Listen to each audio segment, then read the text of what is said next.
오늘은 여러분이 투표로 정해주신 바로 테렌스 크로포드가 대책 없이 밀고 들어오는 인파이터를 상대하는 세 가지 방법입니다. 사실 투표창에 같이 올려놨던 이노우에가 상대할 패더급 챔피언 4명 분석은 올려놓고 굉장히 후회를 했습니다. 사실 4명을 분석하고 이노우에와의 유불리를 따진다는 게 엄청나게 많잖아요. 어쨌든 크로포드를 골라주셔서 감사합니다. 어쨌든 오늘 크로포드의 현란한 인파이터 참교육 교재가 되어줄 라인업을 소개합니다. 바로 존 몰리나 주니어와 제프 온 선수와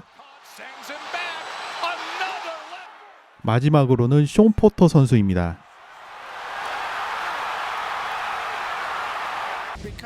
가장 먼저 만나볼 선수는 존 몰리나 주니어 선수인데요. 요즘 복싱 입문하신 분들은 누군지 모를 가능성이 높습니다. 그래서 간단하게 좀 소개를 하고 본론으로 넘어갈게요.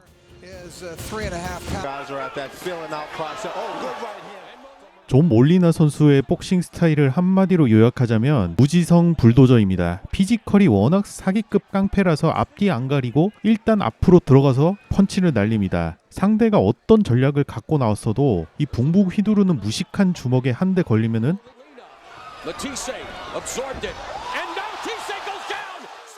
이렇게 경기가 완전히 말려버립니다. 그래서 몰리나와 상대하는 선수들은 같이 흥분하는 경우가 많았습니다. 자, 그럼 인간 덤프트럭 존 몰리나를 테렌스 크로포드는 어떻게 상대를 했는지 지금부터 보겠습니다.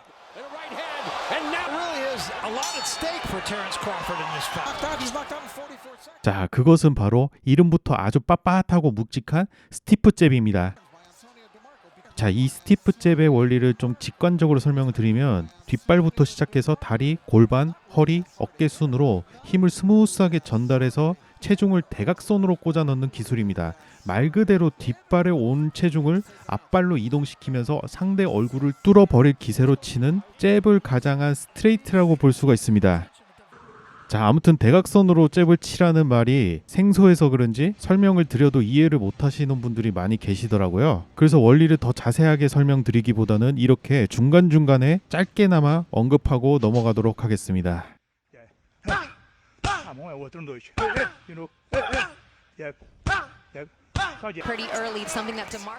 자, 이렇게 대각선으로 치면 잽이 빨라지는 것도 있지만 상대 입장에서는 머리를 피할 곳이 없게 됩니다. 화면을 보시면 크로포드가 앞손인 왼손을 높이 들고 있습니다. 이 상태에서 자, 뒷발에서 앞발로 체중 이동시키면서 골반, 허리, 어깨 순으로 힘을 전달해 잽을 뻗어냅니다. 자, 이것이 바로 상대를 확실하게 멈춰 세우는 스티프 잽의 정확한 메커니즘입니다. 자, 이 스티프 잽이 확실한 효과를 거두려면 무작정 강하게 치는 파워보다는 정확도를 높여야 합니다. 그리고 이 정확도와 파워를 동시에 잡기 위한 핵심 전제 조건이 바로 두 발을 지면에 안정적으로 붙이는 것입니다. 실제로 크로포드의 경기 모습을 보시면 잽을 치고 뒤로 살짝 빠진 상황에서도 발이 지면에 안정적으로 붙어 있는 것을 확인할 수가 있습니다. 이렇게 단단한 밸런스를 유지한 상태에서 방금 설명드린 메커니즘으로 잽을 치고 다시 빠지는 연계 플레이를 끊임없이 반복하는 것입니다. 앞서 몰리나 주니어를 불도저 같은 스타일이라고 말씀드렸는데요. 이는 강력하게 밀어붙인다는 의미도 되지만 반대로 머리 움직임이 전혀 없다는 뜻이기도 합니다. 결국 몰리나는 경기가 끝나는 10라운드 내내 크로포드의 스티프 잽에 이렇다 할 해법을 찾지 못했고 최종적으로 KO 패 당하게 됩니다.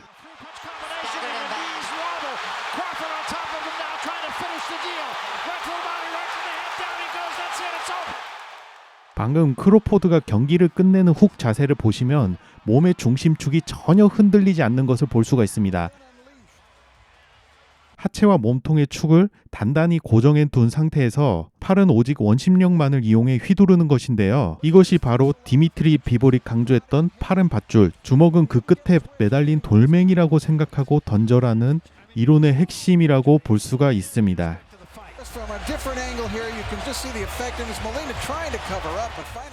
다음으로 살펴볼 선수는 제프 온입니다. 비즈니스 관점에서 보면 이 매치는 테렌스 크로포드에게 대진운이 다소 아쉬운 상황이었습니다. 원래 계획대로라면 매니 파키아오와 제프 온 경기의 승자가 크로포드와 맞붙는 그림이었는데 모두의 예상을 깨고 제프 혼이 승리했기 때문입니다. 크로포드 입장에서는 파키아오라는 대열을 잡고 자신의 몸값과 인지도를 폭발적으로 끌어올릴 최고의 기회를 아쉽게 놓치게 된 셈입니다. 그렇다면 파키아오를 꺾었던 제포오는 과연 어떤 스타일의 선수일까요? 당시 파키아오전을 통해 스타일을 분석해 보도록 하겠습니다. 제프혼의 신체적 특징을 보면 고개가 앞으로 심하게 빠진 일명 거북목 체형을 가지고 있습니다. 이렇다 보니 제포혼이 러쉬를 감행할 때 상대방 입장에서는 머리가 먼저 밀고 들어오는 형세가 되어 거리감을 잡거나 카운터 타이밍을 노리기에 상당한 부담감을 느끼게 됩니다.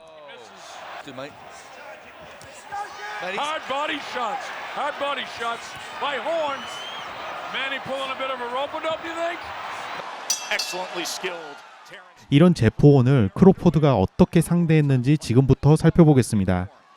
And let it be noted, Robert Byrd, the third man inside the ropes. The veteran referee, so credible, but a concern raised. 자, 경기가 시작되자마자 크로포드는 사우스포 자세를 잡고 나옵니다. 보통은 오소독스로 시작해서 경기 흐름에 따라 사우스포로 스위칭하는 것이 일반적이지만 이번 경기에는 초반부터 사우스포를 선택했습니다. 그 이유는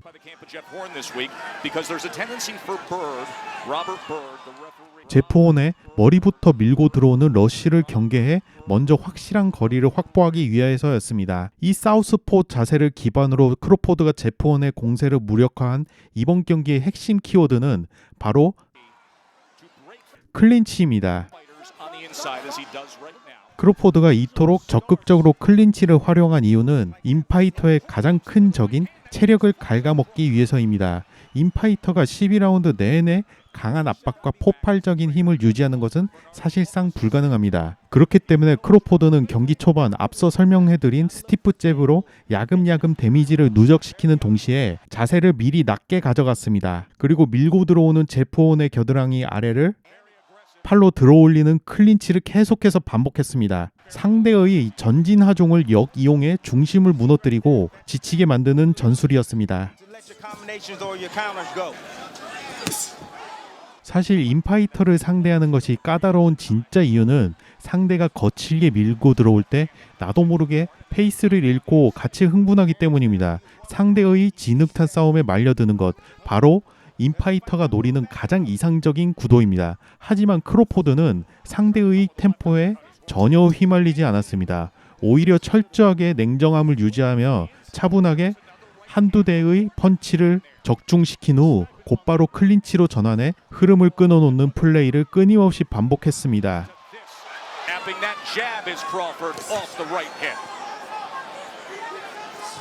Straight in his horn again. He only knows one way, and it is. Remember, cuts are always a concern with Jeff Horn. If you recall, Horn got cut in training camp. Who was more fundamentally sound is Terrence Crawford. 역사적으로 이 클린치 전술을 극한으로 활용해서 대성공을 거둔 대표적인 사례가 있습니다. 바로 에반더 홀리필드가 마이크 타이슨을 상대했을 때입니다. 이렇게 마이크 타이슨이 전진하려고 할 때 미리 자세를 낮추고 방금 전 크로포드와 같이 타이슨 겨드랑이에 팔을 넣고 들어 올렸습니다. 이런 클린치를 반복하다 보니까 6라운드밖에 안 됐음에도 타이슨의 스피드는 확연하게 줄어들게 되고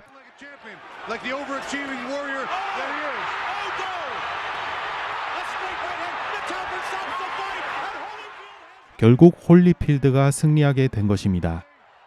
제가 채널 개설하고 초기에 이 영상을 리뷰를 한 적이 있는데 그때 아무도 안 보셔가지고 영상을 지웠던 기억이 있습니다. 조만간 마이크 타이슨과 홀리필드의 경기를 리뷰해 보도록 하겠습니다. 어쨌든 경기로 다시 돌아와서요.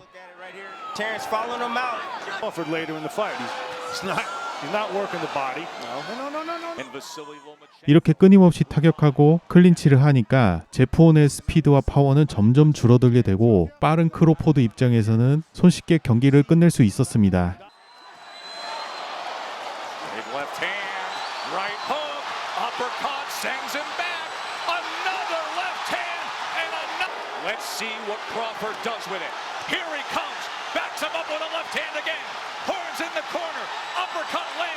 Crawford on the attack.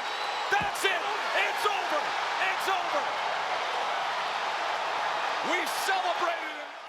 마지막으로 살펴볼 선수는 숀 포터입니다.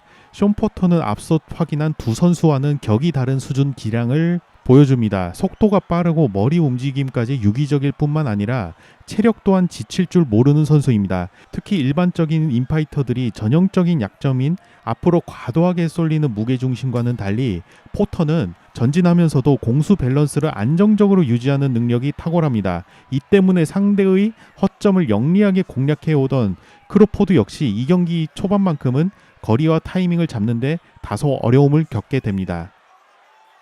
실제 숀 포터의 움직임을 보시면 무작정 직선으로 전진하는 것이 아닌 끊임없이 페인트를 섞어주면서 크로포드의 타이밍을 빼앗으려 노력합니다. 이처럼 가짜 동작으로 타이밍을 계속 흔들어 놓기 때문에 포터가 본격적으로 파고들 때 크로포드의 대응 템포가 한 박자 늦어질 수밖에 없는 것입니다.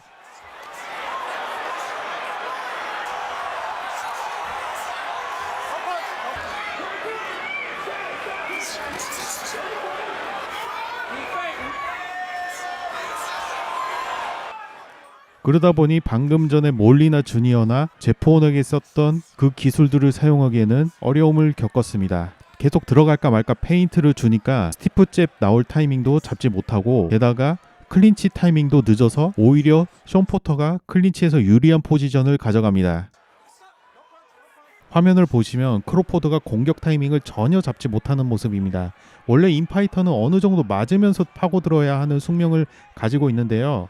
이처럼 크로포드가 카운터 타이밍을 잡지 못하자 포터 입장에서는 큰 피해 없이 안쪽으로 진입해 인파이팅을 펼치기 훨씬 수월해집니다.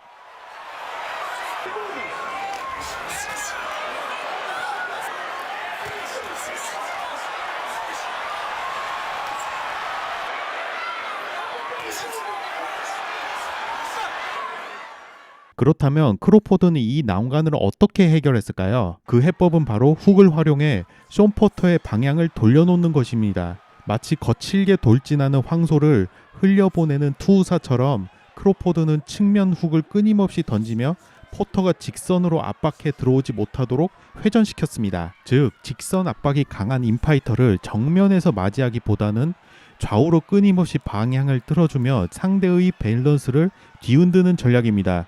비록 당장 큰 타격은 입히지 못하더라도 상대의 중심을 무너지는 순간까지 차분하게 기회를 엿보는 것이죠.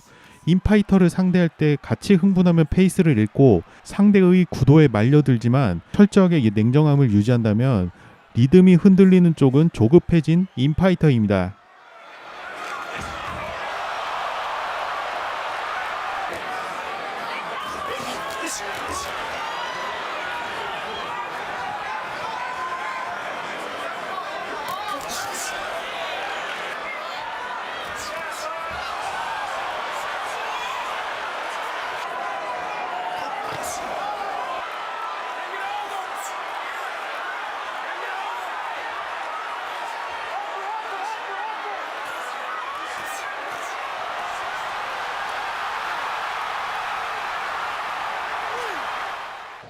결국 이러한 흐름이 반복되면서 인파이터인 숀 포터 역시 체력적으로 지칠 수밖에 없었습니다. 크로포드는 포터의 밸런스가 무너지는 타이밍을 정확히 노려 결정적인 펀치를 적중시켰고 결국 지쳐있던 포터의 코너 측에서 먼저 경기를 포기하며 크로포드의 TKO 승리로 마무리하게 됩니다. 사실 오늘 보여드린 경기들만 보면 인파이터라는 스타일 자체가 다소 불리한 것이 아닌가 생각할 수도 있습니다. 하지만 인파이터 역시 그들만의 강력한 압박법과 특유의 매력을 가지고 있는 만큼 기회가 된다면 추후 영상에서 다양한 인파이터들의 전술과 움직임을 깊이 있게 분석해보는 시간도 준비해 보겠습니다.